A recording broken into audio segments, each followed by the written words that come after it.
Hello and welcome to all of you joining us for this episode of Business Day Dialogues live in partnership with ASI. Today we're taking a look at the lessons learned from South Africa's COVID-19 response. Now, you may be aware that the public and private healthcare sectors worked closely together on this and they appear to have cooperated successfully. The concern is that the state-owned healthcare system lacks the leadership found in the private sector, and the proponents of the proposed national health insurance are particularly concerned about this, given that the cost of private medical aid excludes most South Africans from accessing quality health care.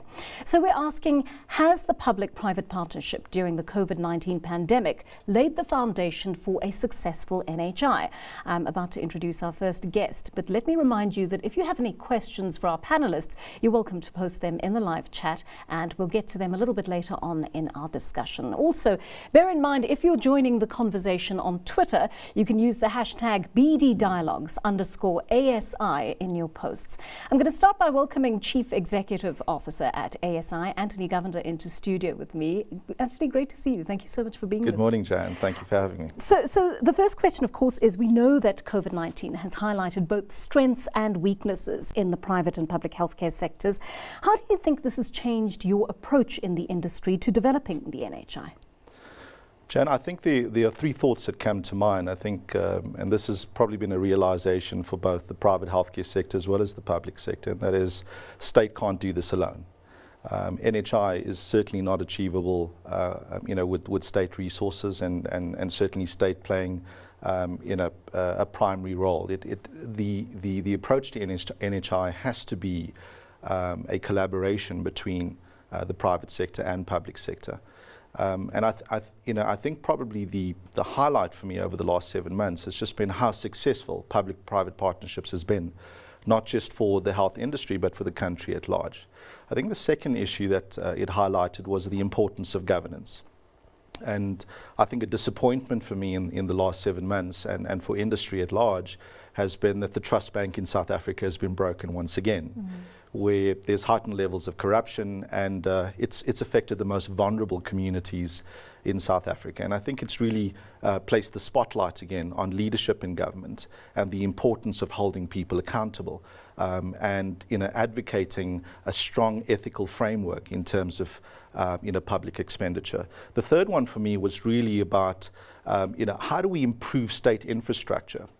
And Ryan and I were having this conversation about a month back that the private sector was roughly about 5 beds away from having medical aid patients go into state facilities. Yeah. And that told us that we really need to do something about improving state infrastructure in the country. And we can't be ignorant to the fact as medical aid members that the state facility is not our problem, because we could very well end up there. And so we have a responsibility to improve state infrastructure. But I think more importantly, there's still a question that needs to be asked, is how are we going to get the funding? Because accessibility and affordability remains a major issue to South Africans at this point. So I'm going to explore that issue of funding with you a little bit later on in our conversation as well. But I'm curious to know, what are the considerations that would have to be taken into account in designing the NHI if government is going to press on with it, as it seems it wants to? Jan, this is a critical one, because I think if you had to chat to any stakeholder in industry, they would simply say to you that there is a lack of funding and lack of financial resources. And more specifically in the current climate with the economic devastation from COVID-19, we really need to think about how are we going to get the money to fund the cost of NHI, and more importantly, what is the cost of NHI? Because this is something that the task team is yet to sort of answer. What is going to be the cost of NHI, and how are we going to fund this? Now, there's been talk around, a taxation, and certainly the bill sort of proposes a taxation, but the reality is that we've got a constrained taxpayer base in South Africa. And I think it's exacerbated by a larger problem, which is unemployment in the country. And unless, of course, we can widen the taxpayer base in South Africa, I think we're going to continue to have a limited resource of funding. Between the public and private sector, we spend roughly about 450 billion on healthcare. 450 billion. So this is a significant amount of money. And I think what we've got to do is we've got to put this in context to the broader social security reform. Government intends spending roughly 3 trillion on social welfare, education and healthcare. the biggest ticket items in terms of the national budget. The unfortunate reality is in South Africa, roughly about 220 odd billion is spent for 85% of the country's population, which is in state healthcare or public healthcare. And about the same amount of money is spent on 15% of the population to private healthcare. And I must just highlight, Jan, that my colleagues would agree with me this morning that it is a choice, a very conscious decision for you and I to go to a private hospital instead of going to the state facility. Because it has to do with the quality of care, it has to do with accessibility, and very importantly, the quality of the facilities that we're going to be using in the private healthcare system. And so there is a challenge, and I think practically it's going to be very difficult for South Africa to implement NHI in the current economic climate, for the simple reason we don't have the money for it. And unless, of course, we can answer that question about how much it's going to cost, who's going to be paying for it, which we know you and I as the taxpayer is going to fund it. But more importantly, at what cost is this going to come to the South African taxpayer? So that's an interesting question, and it was going to be my next question to you. How practical is it from an economic point of view? There's the argument as well that it might cost us more not to implement the NHI in the next few years. Well, I think you'd be right in saying that I think as South Africans, we need to come to the realization that NHI is absolutely necessary and needed. So let me say that government's decision making and the policy making is certainly a step in the right direction. The country needs it. Universal healthcare is not a new concept to the world. It's not a new concept to South Africa. And this is something that's been advocated by the World Health Organization. In fact, the ANC manifesto going back to 1994 addressed social security reform, and one of those elements in social security reform was the introduction of a national health insurance scheme, which offered affordable and equitable access to healthcare to everybody, to all South Africans. So it may not be practical for us to implement this immediately, but it's certainly something that we need to commit ourselves to. Every South African needs to commit themselves to, into getting it to a workable solution for South Africa. The challenge that we have, Joanne, is that we still got to address the question around affordability, around accessibility, and at what cost does this come to. And I'd like to leave you with a parting thought, which is we're still in COVID-19. The virus hasn't left us yet. Yes, infection rates have reduced, but I certainly don't want South Africans having COVID-19 amnesia. We got to prepare for the next virus. The next virus will come, and we need to be ready for it. So the question we need to ask ourselves is South Africa ready for the next virus? And the answer at this point is we're absolutely not ready for it. Anthony, some very interesting points that you have raised there. So let's actually tackle them with the panel. And I thank you for those insights. They're really useful in framing our discussion, the discussion we're about to have with the remainder of our panel as well. And let me introduce you to the other panel members at this point. Dr. Ryan Noach, CEO of Discovery Health, joins us, Principal Officer at Bonitas Medical Fund. Lee Callacoppan also joins us remotely, as does Dr. Guni Gulab, who's the former Principal Officer of the Government Employees Medical Scheme, and he's an industry health expert too. Great pleasure to have you all. Thank you so much for being with us today. Dr. Stan Molwabi was meant to be joining us today, but unfortunately he's no longer able to due to a diary conflict there. So Ryan, let me kick it off with you and let me start by asking, how badly did COVID-19 impact medical schemes? Good morning, Joanne and Anthony, and thanks so much for having me. Great pleasure to be part of the conversation. Actually, COVID-19 has had an interesting impact on medical schemes in that it's caused a utilization discontinuity for medical schemes. So what does this terminology mean? Typically, healthcare inflation is driven by the utilization of healthcare systems. And medical inflation really is comprised of price increases, which are linked to CPI, and then what's happening on the consumption side of healthcare, which we call demand and supply side inflation. The need of members for healthcare resources, are members getting sicker, and the way that the supply side responds, are there new technologies and so on, which add to the cost. What we've seen in this period, which is very unusual, and in my short career, completely unprecedented, but I think true for all of us that have been in healthcare for the last 20 or 30 years, we've seen an increase in COVID-related costs peaking with the outbreak of the epidemic, which none of the medical schemes budgeted for. And that's both out of hospital and in hospital, testing, treatment, and so on. But on the other hand, all the non-COVID related healthcare costs have reduced dramatically. We've seen a change in health-seeking behavior out of hospital and in hospital, a deferral of all elective surgical procedures that were planned, and also a gross reduction in the number of discretionary medical admissions to hospital. The net impact of the COVID effect and the non-COVID healthcare effect is that medical schemes in general seem to have had about 20% less claims this year than they were budgeting or than they were expecting. And so the impact of COVID has been material on medical schemes. But contrary to what many may think, the net impact, in fact, is that medical schemes' reserves have grown, have increased, due to increased underwriting surpluses, lower claims than expected during this period. That's a very interesting point you make, Ryan. And let's just explore for a moment with you, Lee, a couple of the main lessons that were learnt from this COVID experience in terms of how effectively the public-private partnership could potentially work in the future. What did you learn this time round? Morning, Joanne, and thank you for having me. Joanne, yes, as what Ryan indicated, it was definitely a learning experience and something that we have never experienced in our industry and I think even across the world.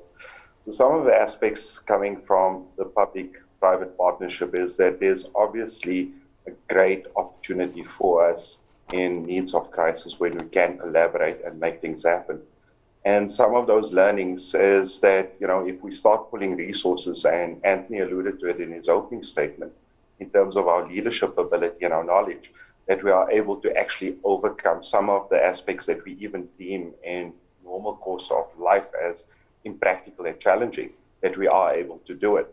But that can be done through great collaboration and obviously being agile in our approach, but more importantly, considering how the citizen and the consumer, once they've put in the center of the situation, I think that's when we as South Africans rise to the occasion to actually stand up and make that difference.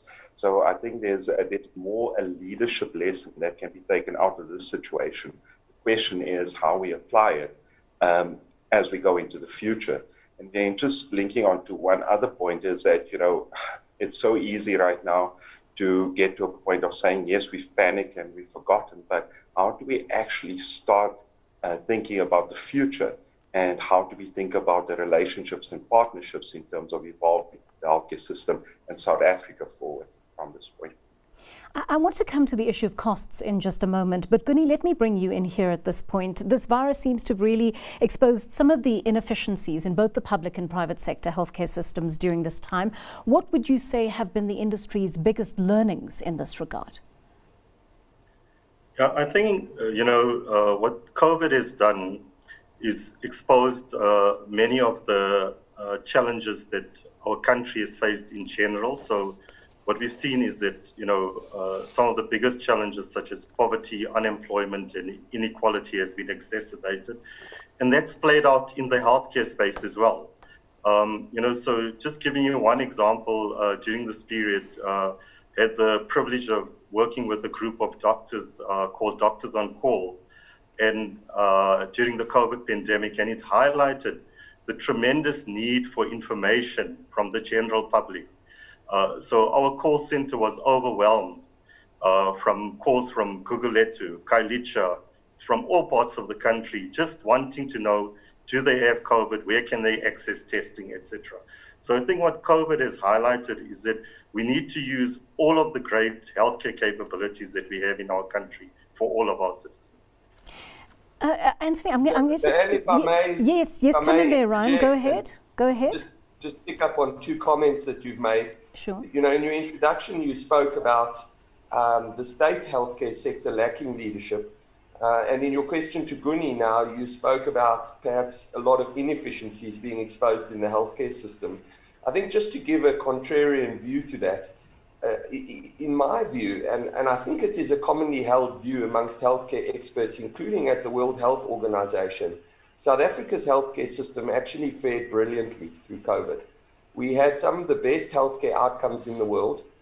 We had our resources combining the state and the private resources, managing to attend to every patient that needed immediate care. And I must say, on a personal level, I thought that our Minister of Health, Minister Mkhize, provided superb leadership. Strong, forceful leadership, good guiding support to both the private and the public sector through this.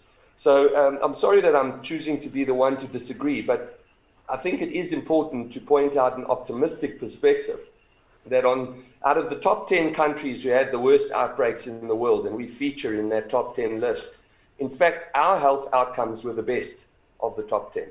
And I think it is testament to a lot of value within our healthcare system at the moment. I think it's very fair of you to have balanced that, Ryan. While I've got you there, I just want to ask you about when you juxtapose the costs of COVID treatment in the public and private healthcare sectors, would you say there was a drastic difference in cost? It's very difficult to understand the full cost of healthcare in the public sector. I think at the most macro level, the easiest way to make an analysis is to go back to that number that Anthony gave, the 450 billion rand of gross spend in the country on healthcare. That is split inequitably, and there is an inequitable allocation of resources. Roughly half of it goes to the public healthcare sector, which cares formally for all South Africans, but functionally actually looks after about 80% of South Africans, so that's roughly half. The other half goes to the private healthcare sector by virtue of payments out of disposable income from tax-paying individuals primarily, and that goes to about 20% of the population. So you have 50% of the money for 80% of the population in public, and 50% of the money for 20% of the population in private. That is an inequitable allocation of resources. And I think therein lies a significant concern. I think all of us as clinicians and as people involved in healthcare leadership would love to see more accessible, affordable healthcare equitably allocated to all South Africans. And I think that is the goal of universal healthcare. Lee, may I ask what were your biggest costs during this period? So, Joanne, to the point of what Ryan also indicated, it's the COVID cost, where as much as we have seen the electives and our traditional costs decreasing, the biggest cost that we started seeing was obviously COVID-related costs, and starting with pathology costs in terms of testing. And keeping in mind that the onset of pandemic is that, and linking to what Guni said, there was this fear as well in terms of people just wanting to test. And whether they had symptoms or just to get to a point of knowledge and information. So the first increase for us was obviously the pathology testing, and then second of all, in terms of the PPE cost, in terms of ensuring that both our members as well as our healthcare providers are safe in the cases where they have to provide those services. So that is what we saw at the initial startup phase in terms of pandemic, and that's still continued. Thank you for that, Lee. Anthony, let me bring you back here. And this is a bit of a controversial issue, but I mean, I would be remiss in not asking you this question. There's often the sentiment among consumers that because you're dealing with private companies, with commercial interests, the consumer ends up paying inflated prices. Is there a way the consumer could actually benefit from more affordable premiums? Yeah, Jan, I think it's a very relevant question for the South African consumer, where we are today seasonally in terms of the healthcare calendar, because medical aids have come through with increases going into next year. And I must just congratulate Lee and Ryan, along with the government employees medical scheme and a number of others that have done an exceptional job in containing costs and really responding to the needs of their customers, and containing the medical scheme price inflation going into next year. So congratulations to them in that part. I think the importance for customers or consumers at this point is really about getting independent advice. Medical aids and medical insurance is by far one of the most complex insurance policies or products you could buy. It's fundamentally different to the likes of life insurance and retirement annuities, amongst others. So with the complexity of the environment, the sophistication of these products, because if you look at the average medical aid plan, there's hundreds of benefit categories that one needs to be familiar with. True. And so you really need education, you need guidance, and this is really where you need expert independent advice. Now, our market is really flooded with what we would define as product agents or tied brokers, where their vested interest is in marketing a product and not necessarily advocating the interest of the consumer in terms of giving best advice. And this is really where independent advisors play a really crucial role. And here's an interesting statistic, Jan, is that we have twice the amount of debt counselors than we have financial advisors in the country. Wow. And what's concerning is that at least 80% of our market, the financial advisory market, is made out of product brokers or tied agents. So there's only a handful of independent advisors out there. And so what I would advocate is for consumers or businesses to seek out independent advice and assess if there are conflicts of interest, and assess if the advice that they are indeed getting really independent and with a high standard of integrity. Right. Let's get back to our panel. And Guni, let me ask you this. What role does the medical schemes regulator play in ensuring that medical scheme members get the best possible value for their contributions? Thanks, Chan. So I think that the medical scheme industry is one of the industries that are formally regulated under the Medical Schemes Act. It's specifically there to protect the member. So the Council for Medical Schemes regulates both medical schemes and administrators, ensuring that there's appropriate governance. It approves the benefits of medical schemes on an annual basis, and also in particular, which is relevant at the moment, the pricing of medical schemes as well. I'm sure Ryan and Lee can give more detail. They're in the middle of that period right now. But I think a big role that, in the future, based on the health market inquiry outcomes, is for the Council for Medical Schemes to support schemes in broadening access to medical schemes and simplification, talking to the issue that Anthony raised about the complexity of medical scheme products. Yes. And Lee, perhaps you can also just pick up on this idea for us. Anthony making that excellent point. And because we're speaking to the biggest players in the medical aid industry, which we're fortunate to be able to do today, I've got to address this perception that because many of the advisors work for particular companies as brokers, those companies are unfairly dominating the market. Is that an accurate perception, Lee? Joanne, I just want to, for a second, pause and just add on to what Kuni said. I think the one key aspect, as much as we have a regulator, we must appreciate the social construct of health, and we must appreciate the interrelatedness of all the determinants that actually influence health. And look at it one-dimensionally these days is going to do our society and our industry an injustice. And I think it's quite important that we acknowledge that as much as we want to fix or suggest and critical that, the private healthcare sector needs to be addressed or the public healthcare sector needs to address, we need to critically consider what is happening in the broader socioeconomic side of things, whether that is education or employment and income. Because without addressing those key aspects from a socioeconomic perspective, I do not believe that we're fulfilling our responsibility to be transformational leaders in South Africa and actually saying something positive rather than criticizing and being negative around the situation. I think the time has come that we stand up from a leadership perspective. The second, to your point that you've asked in terms of brokers and that it's been dominated by certain groupings, I think perceptions will always exist in that regard.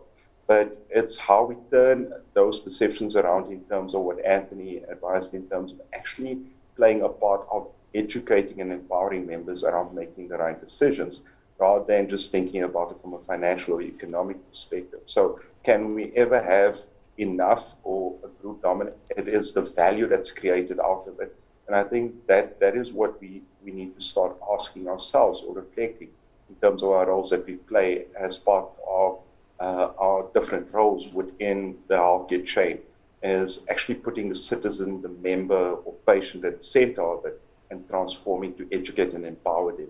Because the member alone, we advocate that they need to take care of their health, but we must see it in the context of the environment in which they find themselves. And South Africa, unfortunately, does have legacy related considerations to take into account. And to that point, brokers can play a critical part in terms of actually helping to advance the agenda in terms of creating affordable and accessible healthcare. Well, thank you for that. I'd love to hear your take on this, Ryan. Won't you weigh in for me on this issue, please? Thanks so much, Joanne. You've asked a clever set of questions because they're all actually very closely interlinked. I think just to start where Lee ended off on the financial advisors, my opinion is that this is a high advice sector. The complexity that exists within making a decision around a medical scheme product is inordinate.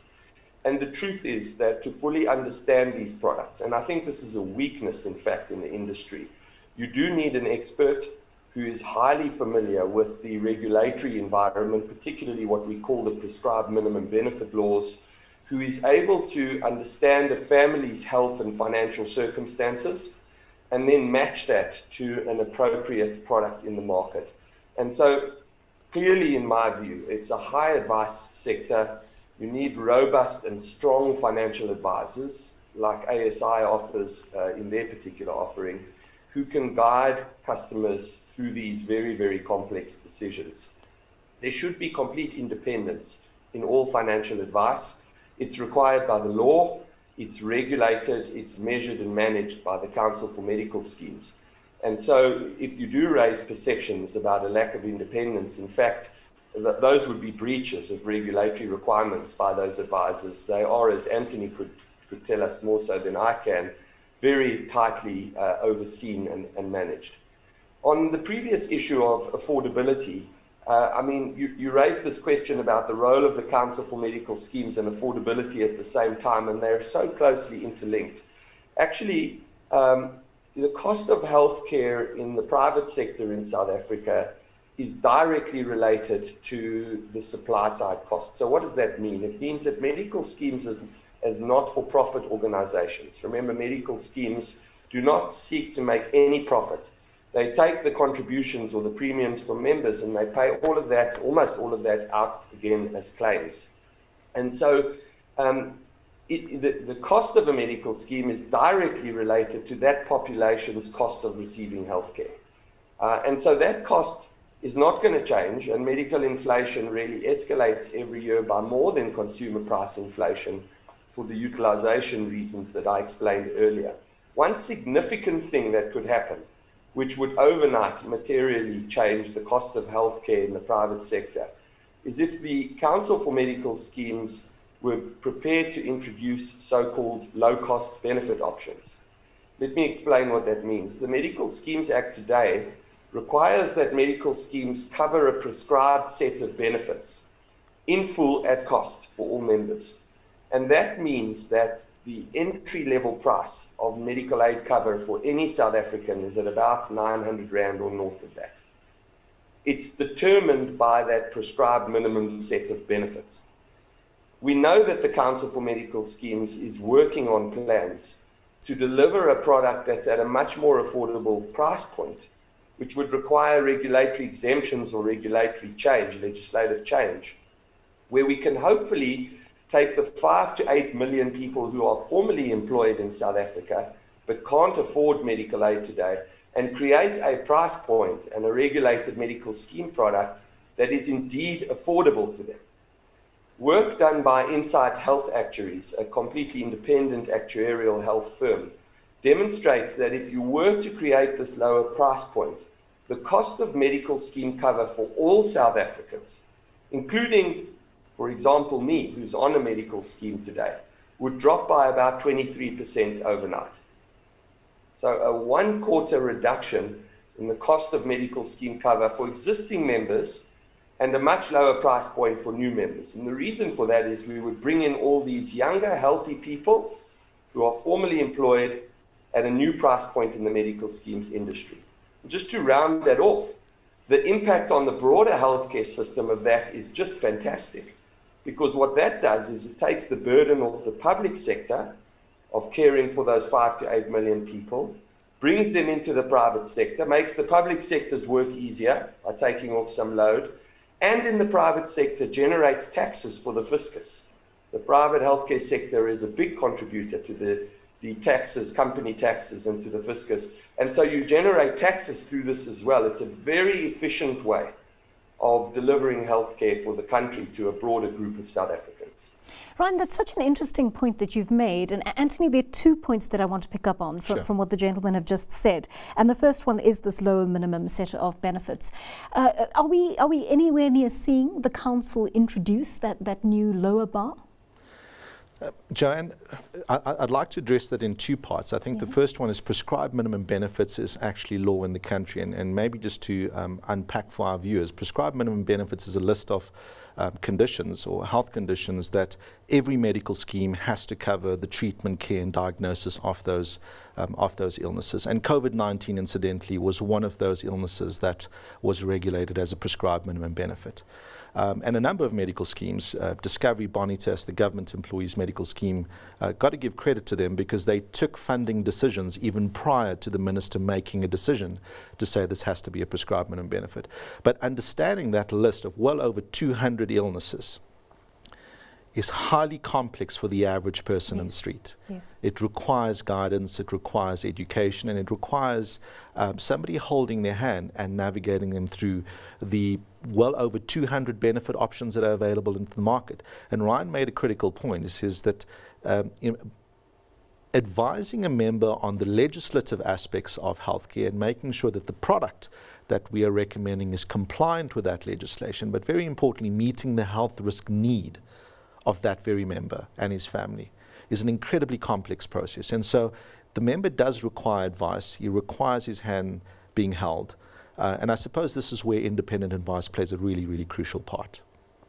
So let me ask you about this issue of education, because it's a very important one. I mean, I've considered myself someone who's relatively well educated. I've had the privilege of access to education, and yet when I sit with medical aid documents to decide which scheme I'm going to choose, I still find myself quite bewildered by the jargon, by my lack of understanding of the structure of the medical aid scheme and so forth. I mean, how do we expect that to work in a country with such high illiteracy rates? How do you explain that to the average South African who might be able to enter an entry-level medical aid benefit at some point in the future, but just won't fully understand what they're entitled to as part of that benefit? Jan, I think there are 2 parts to this. I think the first one is absolutely education. It's financial education and guiding the member to understanding it and maybe communicating in a manner that's incredibly simple and easy for them to relate to the subject matter that we talk about in healthcare, because the industry is full of jargon. And so I think the financial advisor plays a crucial role in guiding the member to or the client to the right kind of product and policy. But the second part of it, I think, medical schemes are in a really, really difficult position because they have to comply with an increased set of regulations and legislation, prescribed minimum benefits being one of them, which has been implemented for well over a decade now. They've got to contain the risk of the costs that come with prescribed minimum benefits, but at the same time meet the growing demand of affordability and accessibility. And so I think the regulator has some part to play. And this is really where I advocate the NHI agenda, because it will certainly bring a number of new entrants into the medical scheme environment, as Ryan has rightfully pointed out. But I think what we need to start thinking about is possibly a hybrid offering, because what we are finding in our market is an increased uptake in medical insurance products. And this tells me that medical aids itself is not meeting the holistic needs of South Africans. And if there is a growing demand for medical insurance, perhaps the advisor out there needs to start considering a hybrid solution. Now, we have a view at ASI, and that is the medical scheme environment will certainly not comprehensively meet the need of South Africans as far as private healthcare is concerned.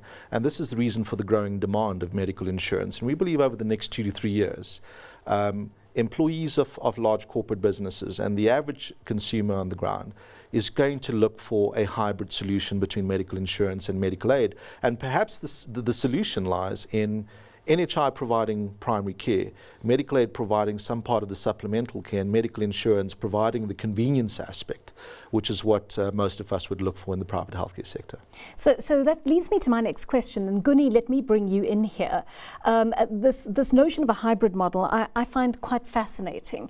A few months ago, before COVID, the idea seemed anathema to people who subscribe to medical aid schemes, right? But post-COVID, now that we've seen the public and private health sectors work together, it's not completely inconceivable anymore, is it? How do you see these two systems intersecting in the NHI? So in other words, the private healthcare, private medical aid scheme industry and the NHI, which government has proposed. Yeah, thanks, Jan. So I think that's a critical question. And a lot of the discussions and the issues that have been dealt with prior to COVID has been shifting us towards that direction.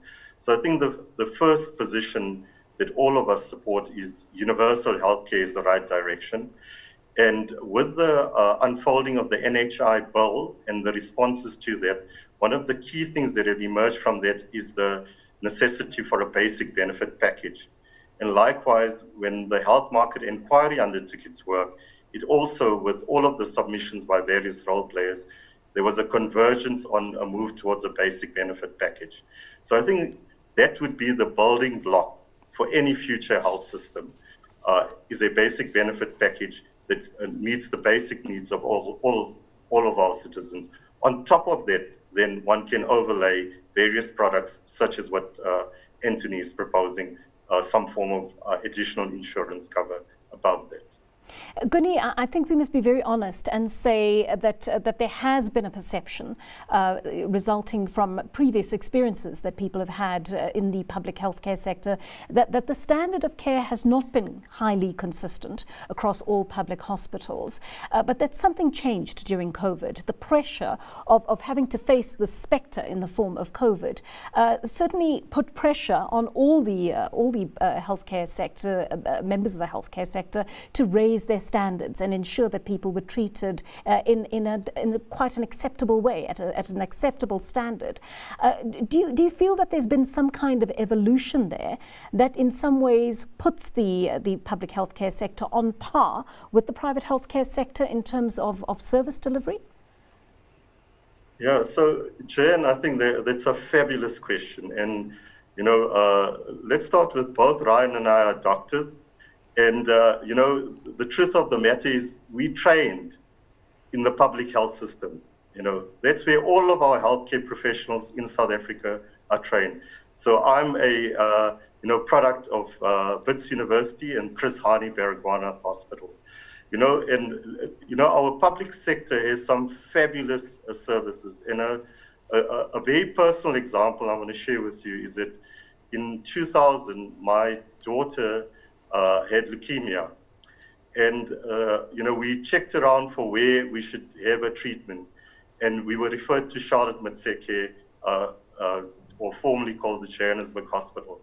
And I can tell you that those pediatric oncologists looked after my daughter 365 days of the year. So I think there's a misperception that all parts of our public healthcare system doesn't work. We have some of the most dedicated healthcare professionals, both in the public and private sector. And we, as you've rightly pointed out, COVID has actually demonstrated that there's huge and dedicated healthcare professionals in our system. We need to harness that, we need to leverage it, and we need to support them with the right infrastructure, because some of the infrastructure has been, underperforming in recent times. That actually intersects very well with the question that's come through from one of our viewers today. Kaifas says to us, COVID-19 has exposed discrepancies and inequalities in our health system. The pandemic affords policymakers to seriously look at addressing these inequalities. How the public laboratories were overburdened shows the unpreparedness of them for future pandemics or endemics. They need to be capacitated. The ability of some of the private institutions to timeously decontaminate evaluate and deep clean their areas as compared to the public service needs to be looked at. And I think that's a very important point. That Guni has made the point that the will to serve is there. But what about capacity, Anthony?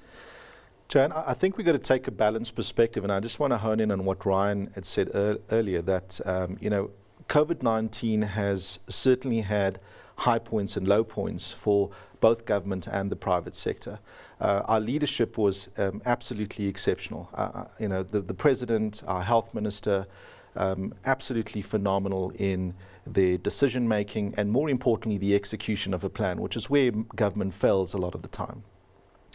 Is they have fantastic policies, fantastic bills, but it's the enforcement and implementation. And I thought our cabinet, and in particular the Health Minister and President, did a remarkable job. Mm-hmm. I think the low point for me, however, in giving you that balanced perspective, is that we also experience corruption in its truest form through unethical tendering, and that really robbed us as taxpayers in the country and the most vulnerable communities. Capacity, and the reason why I hone in on this particular issue around corruption, in order for us to build capacity in state, in order for us to fund state infrastructure development, we've got to curb corruption in the country. We've got to be able to preserve our state resources and use it in the right way. Now, one of the things that NHI proposes is centralization of resources. This 450 odd billion that we are spending on healthcare, a very large portion of that will be centralized into the NHI framework. Now, there has been some talk around the government employees medical scheme potentially being the vehicle to run this fund. And I think the government employees medical scheme, absolutely an institution of excellence. So that gives me some degree of confidence that if GEMS had to be the vehicle used in running state healthcare, I'd feel a little more comfortable with that. The concern I have, however, is the procurements of goods and services, and how do we procure that? And that's where governance really needs to be sort of strengthened, and we've got to almost eradicate any level of corruption and grow an intolerance to it within the public sector. And I think if we get that right, we'll certainly be able to improve capacity. But I want to just leave you with a parting thought, and that is state facilities, not all state facilities. I mean, Dr. Guni made reference to Charlotte Matseke, a phenomenal hospital. Our academic hospitals are absolutely phenomenal. What we need to think about is our rural communities and access to care for our rural communities. For as long as you have a 28-year-old pregnant mom having to walk 50 k's to a daycare clinic and having a stillbirth as a result, you and I, South Africans, shouldn't feel comfortable with that. Absolutely. Absolutely. I want to put a slightly controversial question from one of our viewers, Louis Reynolds. Thank you for this question. And perhaps, Ryan, I'll throw this one at you if you don't mind. Louis says, Joseph Coetsen, health economist at the WHO, shows evidence that scheme-based funding arrangements are antithetical to equity in access to health care and the achievement of universal health coverage. See the reference in my earlier chat, which we're not going to go back to at this point. But he says every single member of this panel is a big cheese in a medical scheme. Can we expect them to declare conflicts of interest in their presentations? Is that a fair ask, perhaps, Ryan? I'm not sure that I fully understand the question, to be honest, Joanne. I'd love to give a completely honest answer. Let me pick up on the conflicts of interest piece, because I think that's clear. Sure. Medical schemes are not-for-profit organizations run by independent boards of trustees with an accountability to the members of the medical scheme. Those trustees are usually luminaries in business, accounting, and governance.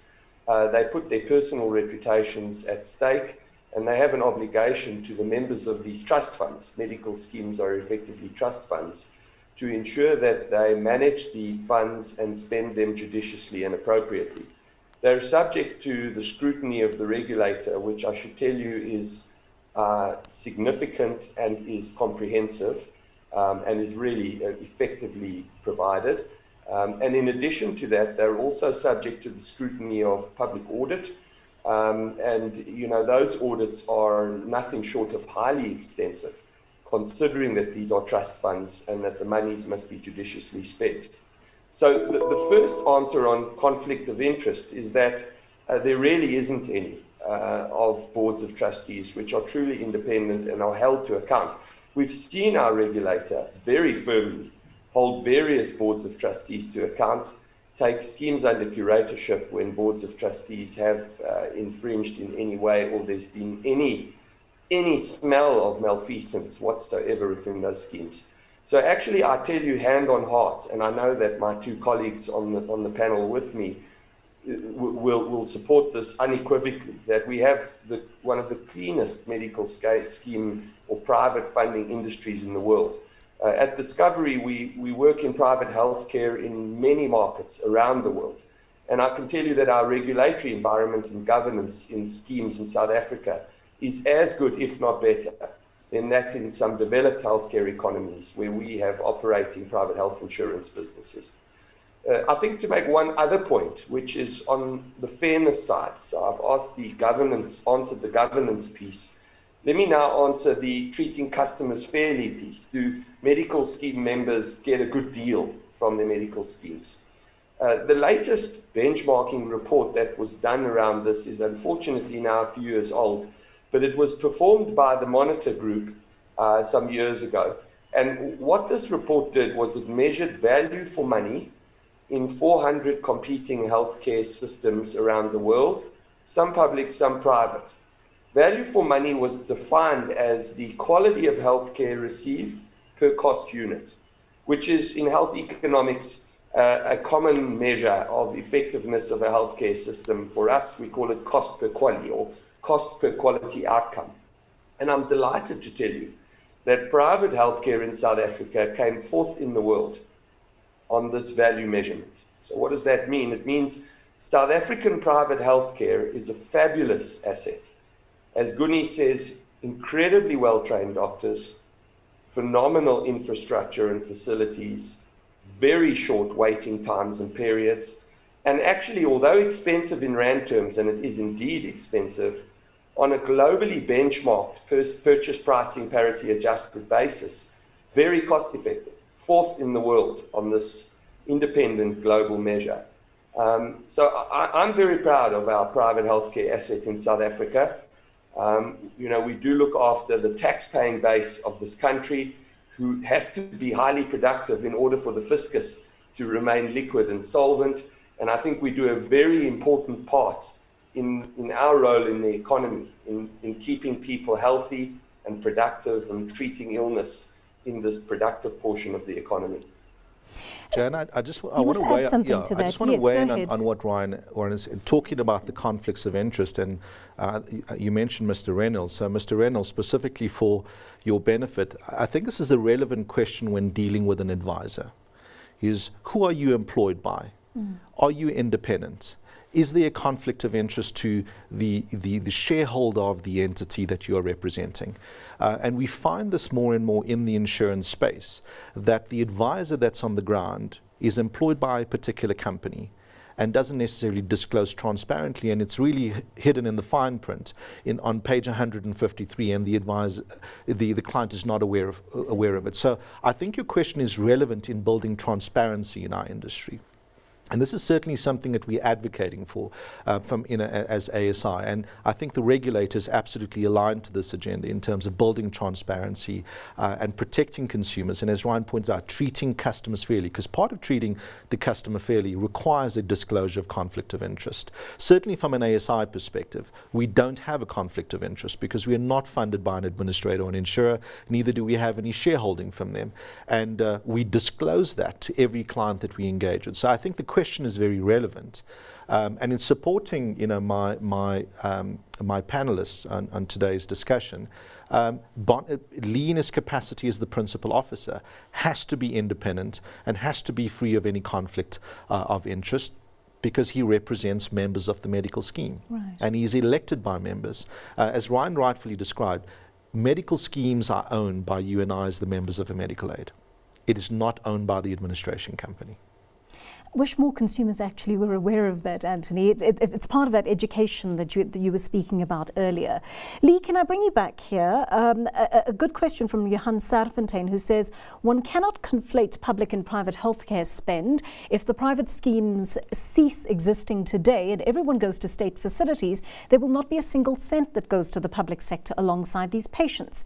Medical scheme membership is a voluntary spend. If you want to include that money in a common NHI funding pool, you have to create a tax of about 150 billion rand to access that funding. It is not voluntarily available to the NHI. Won't you comment on that for us, please, Lee? I agree with that statement in the sense that we've spoken about it earlier on. If we don't get our private sector to be healthier, or the working class to actually contribute towards tax base, it becomes a challenge, and we become all dependent on the public sector. And that is a challenge, Joanne. So it's a fine balance that we need to strike. The starting point as much, and probably just to link on to what Ryan mentioned early on, and perhaps if I can just be slightly controversial, is that there's a willingness of the public sector in terms of the doctors, etc. But it's that moment of truth where service failure really impacts this perception that the state sector is not functional, or it doesn't deliver to what is required. But comparable to the rest of the world, yes, we probably still in a very privileged and a positive position.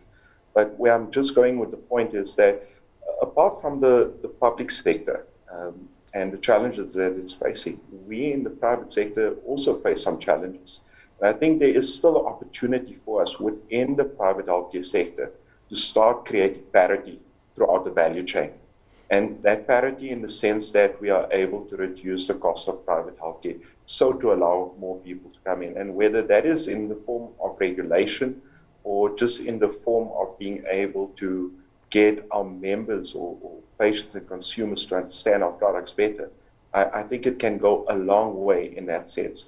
So to think that the position is that everybody should just be dependent on one single system, I think that would actually push us further away. We need to start striking that balance, but we need certainty and clarity from a policy position. And to that extent, there's, many a times we sit and we listen to NHI debates, etc. And one question, is there anything positive to say about it? I think there is a lot of positive. We all agree that universal healthcare is the right thing to do, but how do we start collaborating and starting to fix individual systems that will actually add to access for members in terms of healthcare? Thank you. Jan, may I comment on Johan Serfontein's point? Yes, go ahead, Ryan. We're slightly pressed for time, so I'm going to ask all of you just to be very precise in your next few answers, but go ahead, Ryan. I'll be very brief. He's factually and legally correct. Should medical schemes be closed down by an act of law, all the solvency, all the capital reserves inside medical schemes would have to be returned to the members. The money belongs to the members. And a new tax would have to be introduced to fund whatever new system arose in the event that you did that. So he's factually correct. I think what concerns me in the narrative is that we should not be talking about mutually exclusive systems between public and private.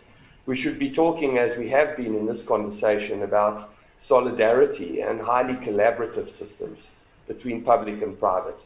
How can private be more affordable and accessible to take the burden off public? How can private complement public? And how can we deal with the inequity around access and cost that does exist in the system today?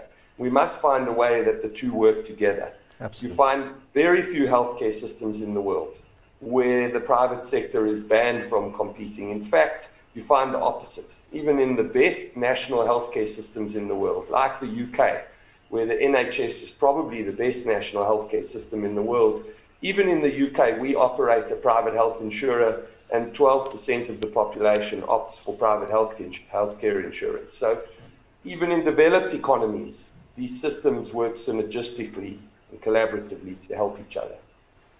Did you want to add something quickly to that, Anthony? Yeah, Jan, I just wanted to mention that one of the things that medical aid members need to be aware of is that we have a medical aid tax credit relief.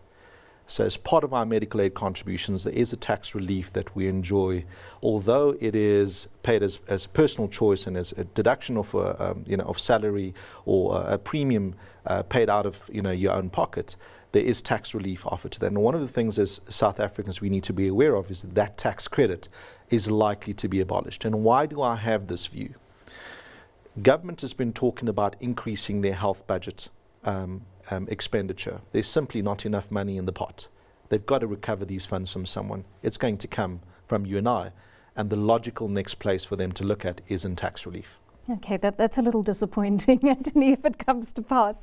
But I need to start wrapping now. So I'm going to go back to the panel and I'm going to, gentlemen, starting with you, Guni, just try to get a final sense from you as to whether we can afford the NHI in the current economic climate. I think we all agree that we need it and that universal healthcare is what we need to aim for in this country to achieve a more equitable climate for all members of the South African population. But can we afford it right now, Guni? Yeah, thanks, Joanne. I think, let me start by saying that, if we look at health in education, and specifically health, there's multiple benefits for focusing on the health sector. So if you have a healthier population, they're able to be more economically active. But I think increasingly the data is showing, and COVID has also highlighted that healthcare is an area for investment. So by investing in our healthcare system and in the people sector of the healthcare system, you can actually use it as a central focus for driving economic growth. During my time at GEMS did an extensive survey of the healthcare system, and the multiplier effect of the healthcare in South Africa is actually bigger than a sector like the motor industry. So to answer your question directly, I think that now more than ever, we should use the healthcare sector as a primary driver to improve the healthcare of the nation, but also use it as a catalyst for economic growth in our country. It's a high employment sector. Thank you. Thank you for that, Guni. How about you, Lee? And under the current climate, can we afford to do NHI? I would believe that it's going to be challenging for us. However, it's if we don't do it, what's the cost on the economy and on the South Africans at large? So it's a fine balance that needs to be achieved. And I want to go back to my earlier point. Unless we start addressing all the interrelated constructs of our society, and let's be frank around it, deal with certain social ills and aspects such as corruption, there won't be enough money in the world that's going to get the system right unless we address the root cause of those challenges that is actually stripping away on the social fabric of South Africa and creating a polarized population that is creating a trust deficit that Anthony referred to. So we need to unfortunately address those aspects. And I think that will enable us to start gaining access to funding that is currently being wasted unnecessarily. And that can build onto a system that stimulates the economy, as like Guni said. Healthcare can enable people to become more productive, more conscious in terms of contributing towards the economy. So under the current environment, the way it stands right now, my answer would probably be no. But is there the opportunity to make that difference? Most definitely. And it comes to my overarching theme around stepping up as leadership between community, government, and civil society. Thank you. Thank you very much for that, Lee. Your final word on this, Ryan? I'll be very brief, Joanne, but just to say that something has to change in the structure of the healthcare system. As a clinician, our first obligation is first to do no harm. And it's concerning and disconcerting and inappropriate that there are inconsistencies in access and affordability and care across the country. So something has to change. What it looks like, I think COVID-19 has actually helped in that regard. It's created a solidarity and a cooperation between public and private. And my only wish, if I had a magic wand, would be that we have constructive, open, fruitful conversations. All stakeholders' voices are heard, and jointly we design a system that in time is sustainable and deals with these inequities. I believe private and public have every opportunity to help each other and work alongside each other to deliver fair and equitable care to all South Africans. And I'm quite excited about that future. Ryan, thank you so much for that. And a huge thank you to the team that's joined us in the studio to share their insights. Ryan Noach, Lee Callikoppen and Dr. Guni Gulab, really been a pleasure having this discussion with you today. So I'm going to close right now with ASI CEO Anthony Govender's thoughts on this issue. Anthony, is it practical to be working towards the NHI at this juncture in our history? It absolutely is, Jan. We don't have a choice but to. We have to build a healthcare system that is fair and equitable for all South Africans, and God forbid we have to deal with another virus. We have to be ready for it. I think the solution lies in public-private partnerships. That's going to be absolutely crucial. We cannot break down the private healthcare system at the expense of building public healthcare. We've got to work hand in hand with each other. The second thought that comes to mind here is that we got to weigh in on the governance issue. I think the president and some of his newly elected cabinet are doing an exceptional job in holding people accountable and improving cost efficiencies in government. And I think the management of state resources is absolutely crucial to the future success of the industry.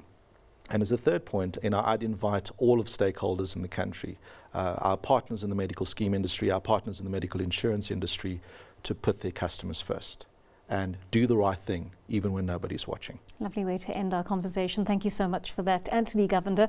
Special thank you to ASI for your partnership today. And importantly, I want to say thank you to you, our viewers, for joining us and for the excellent questions you've posed. Apologies that we couldn't get through all of them. There will be a link to this session, which we've recorded, and further information from this discussion will be included in the thank you mailer, which will be sent out after the event. So keep an eye out for it. From me, Joanne Joseph, take care and goodbye.